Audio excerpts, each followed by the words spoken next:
we've brought three key leaders from the education community to be with us today. We have LeeAnn Larsen. LeeAnn is the District General Manager for Sweet America, and she's also a member of the Beaverton School District Board of Directors. And we have Deanna Palm, who's the President of the Greater Hillsborough Chamber of Commerce, and she's on the Board of Directors for Portland Community College. And then we have a PCC fan right there. Awesome. And then we have Bill Thorndike, who is the President of Medford Fabrication, and is on the Board of Trustees for Southern Oregon University. Yes, so you do. Awesome. I went to Baylor, if anybody cares. But, LeeAnn, we heard earlier in the day, Patrick mentioned this class 56 in his son's class, Sunset. But we've also heard about new investments we've been able to make in the school systems over the last couple of years because revenues have increased. Give us a sense of what the current pressures are and how the latest budget from the governor will play out in your school system. Great. In districts across the state, carrying forward our current service levels into the next biennium, our costs are going to increase. We have cost drivers that we already know are existing. And with the numbers that came out of the state down in Salem last week, we know that districts across the state are going to have to make cuts. In Beaverton alone, it's going to look like a $22 million deficit in our budget. So let me put that into perspective.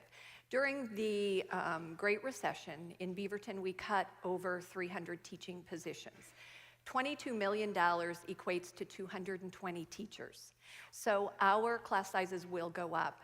We haven't quite recovered yet from where we were before the recession cuts. And however, across the state and in Beaverton, we've been trying to make really strategic investments in programs and curriculum that will increase our graduation rates, close our student achievement gaps, and keep our students engaged in their education. Some of those programs have been CTE programs, and facing budget cuts, it looks like we probably won't be able to continue those investments. It feels a little bit like we've made one step forward, two steps back with the current Oregon funding structure. Thank you, and you know, it's interesting, the line we've heard about in these gatherings for the last several years is the critical need to invest in CTE and a pipeline from our high schools into colleges and then into the workforce. So Deanna, at Portland Community College in particular, how's this playing out?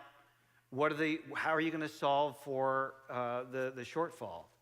So if you look at the 17 community colleges in Oregon and our current funding level, if we just move that forward, that actually equates to about an $84 million shortfall for community colleges, which means that we do one of two things.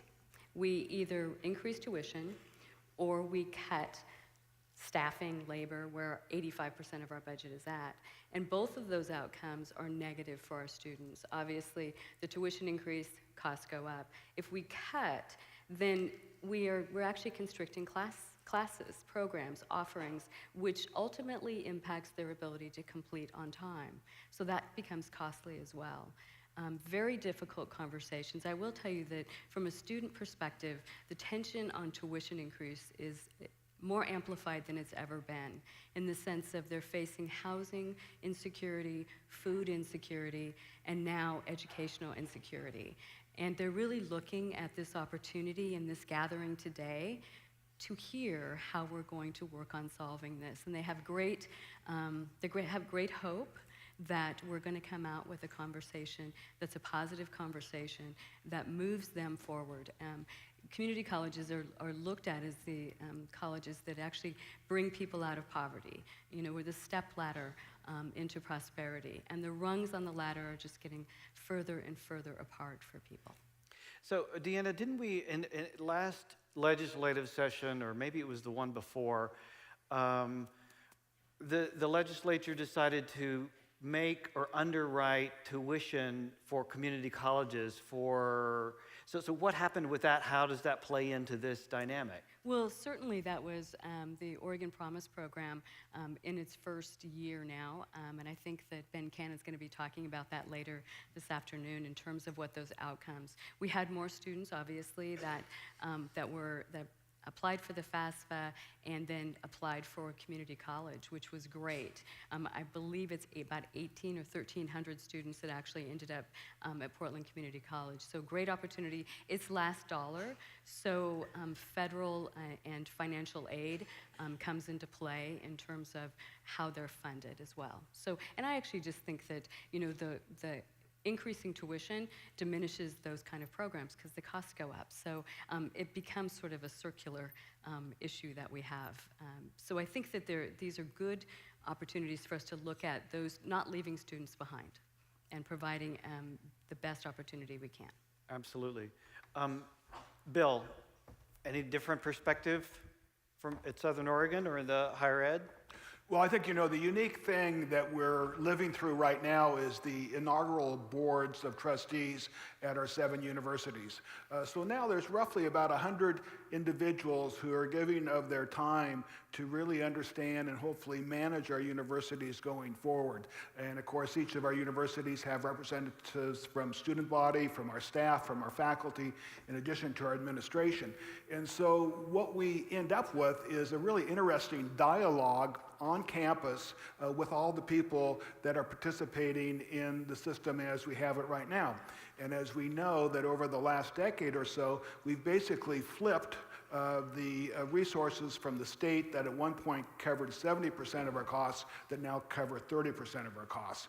And so for us, as we meet with students and faculty, it's... I'm sorry, that was a decade ago? Yeah. So it's over a decade, it's flipped from 70 to 30. It's flipped over about the last decade. And so now we're faced with a situation where there's several cost drivers that we've heard about this morning that quite honestly, we as board of directors or board of trustees don't have any impact on costs of labor, of pensions, of health care. And so if the state elects to reduce its contribution to higher education, it puts us in a situation where traditionally we would increase tuition. But as we heard, we're reaching kind of the limits of being able to do that. And the reality is what we're doing today is that we're saddling these students with debt that has to be paid for. So we've really kind of upended the whole process. But I think the important thing is that now with our local boards of trustees, we're hearing directly from the students, from the campuses, and trying to figure out, well, how do we go ahead as an institution and reformulate how we're doing our work, because we're being rewarded now on completion rather than seat time. Because ultimately, there's so many certificates and graduate-type degrees that are required to be proficient in their professions in the workplaces in Oregon. We still need to be driven by how do we create a supply of workers that will be able to be your policemen, that will work in your hospitals, that will provide that great certified public accounting background. Interesting. So you mentioned PERS, you mentioned pension benefits. So you don't have any control over those numbers and the rise of those numbers. And so if they aren't dealt with, if people in this room don't figure out a way to deal with it, it continues to exacerbate the problems you guys are describing.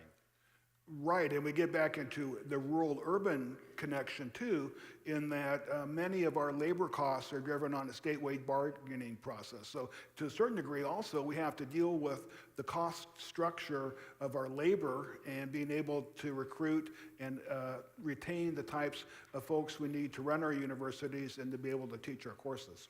Well, and didn't somebody, I can't remember on our phone call, you talked about just the digesting the increase in the minimum wage this last year, which is, a great thing. A lot of us supported it. Right. But how does that play out in terms of, managing your budgets? I think for both at the community college level and at university, we utilize school worker or students in the workforce to provide a lot of our capacity, like in our libraries and many of our services. And needless to say, if you increase that cost, That means fewer students are eligible for that element of what they need to actually cover the total cost of their education. So it acts as another driver on that. This is tricky because I'm remembering a slide, maybe it was last year or the year before, about the percentage of folks in poverty in the state, and it may have been 60%, who were there because they were a young couple who had just, married earlier than maybe they had planned to, and they didn't have quite the right educational portfolio to link them to a job that could support the family. And so they end up on state support. And it links back to what Carmen was saying earlier. It's not just that we feel bad for college students. It affects the whole system, and it affects how each of us are paying, and the system is either going to be successful or it's not. So graduation rates. We all have heard about our struggles on that front. What are the resources that allow you to improve the graduation rates in your system, and how are the current resources allowing you to do that or not? Well, we're trying to make headway. Yeah. We've made some investments in intervention programs. We, in Beaverton especially, are tied into a program called AVID, which gives supports specifically to underserved students.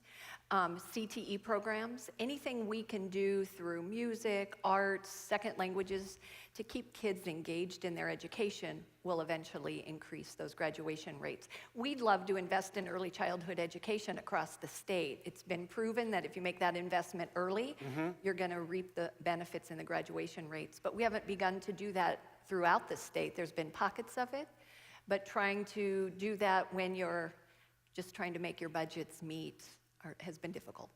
So, because we've heard, I believe the governor, really talked about last year the importance of investing in CTE and allocated some new dollars for it. So you're saying that is one of the key ways that you keep somebody interested in staying in school. Catching them at an early age and giving them that beginning start really helps keep them engaged. So that because they see the practical application of what they're working on. So Deanna, to the folks in this room who have the opportunity to work on this problem together or to walk away from this problem, what is your admonition? What is your hope? Well, certainly I think that looking at those external cost drivers where we don't have a sustainable funding source for, so thinking about long-term, who's going to end up getting the bill and how are we going to end up paying for that is really, really important. So while there are a lot of good programs and a lot of good ideas, there has to be a way for us to pay for them, or they're just not that good. We have to figure it out, and we can't keep sending the bill to our students. I mean, it just is a perilous situation for them. And I look at our growing economy. We talk about the number of jobs that we've grown, and we actually are creating more off-ramps for our students because they're looking at the cost of tuition going up, their costs going up, housing insecurity, and thinking, maybe I'll just step out for a little while and get that job. It won't be one that's for my goals or my aspirations or the earning power I could achieve, but for today it might help.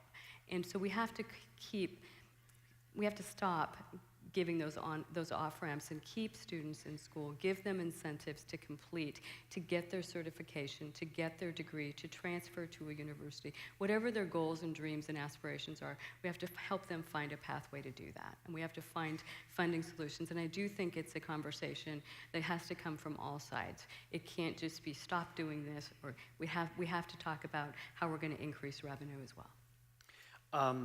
I love the off-ramp idea, that image. That's super clear and critical in terms of creating a more successful outcome. Bill, final thoughts. What's your advice to this room? Well, I think we want to build on what we're accomplishing right now with the connection between high schoolers being able to enter college with college credits. We want to work on the transferability of credits amongst the community colleges and into the university system. We really do need to continue to make this a seamless system that will work well for our students and our graduates to have the types of skills that they need. And that means we really need a much better working combination at the higher education level. And we've set a pathway on that, and hopefully we can continue to make strides there, because by doing so, we can do it in a more effective and efficient way. Fantastic. You guys, thank you so much for taking the time out to join me today. Thank you.